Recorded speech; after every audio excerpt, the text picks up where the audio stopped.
23শে April তৃতীয় ধাপের UP নির্বাচনকে সামনে রেখে নওগাঁয় প্রার্থীরা শেষ মুহূর্তে প্রচারণা চালাচ্ছেন।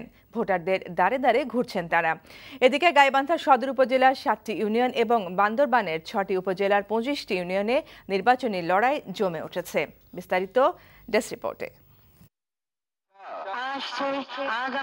গান, স্লোগান আর মিছিলে মিছিলে মুখর নওগাঁর নিয়ামতপুর উপজেলার 8টি ইউনিয়নের নির্বাচনী এলাকা। সময় নেই, তাই সামর্থ্যের শেষটুকু দিয়ে প্রচার চালিয়ে যাচ্ছেন প্রার্থীরা। নিয়ামতপুর উপজেলার 8টি ইউনিয়নের সবকটিতে জয়ের আশা আওয়ামী লীগ সমর্থিত প্রার্থীদের। অপরদিকে ক্ষমতাসীনদের প্রভাব এবং আচরণবিধি লঙ্ঘনের অভিযোগ করেছেন বিএনপির প্রার্থীরা। তারা এলাকায় আচরণবিধি লঙ্ঘন করে বিভিন্ন প্রতিশ্রুতি দিয়ে মানুষের কাছে চাপ সৃষ্টি করা হচ্ছে।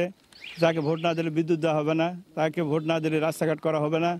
আমি এতটুকু আচরণবিধির কোনো রকম লঙ্ঘন করি নাই।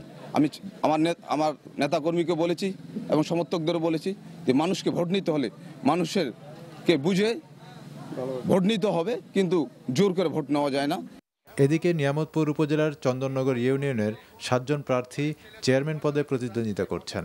তবে আওয়ামী লীগের বিদ্রোহী প্রার্থীর বিরুদ্ধে আচরণবিধি লঙ্ঘনের অভিযোগ দলের প্রার্থীর। প্রতিপক্ষের বিরুদ্ধে আচরণবিধি লঙ্ঘনের অভিযোগ বিএনপি ও স্বতন্ত্র প্রার্থীর। জনগণকে সঙ্গে নিয়ে আগামীতে আরও ব্যাপক উন্নয়ন করব এবং চন্দননগর ইউনিয়ন একটা ডিজিটাল ইউনিয়নে আমি রূপান্তরিত করব।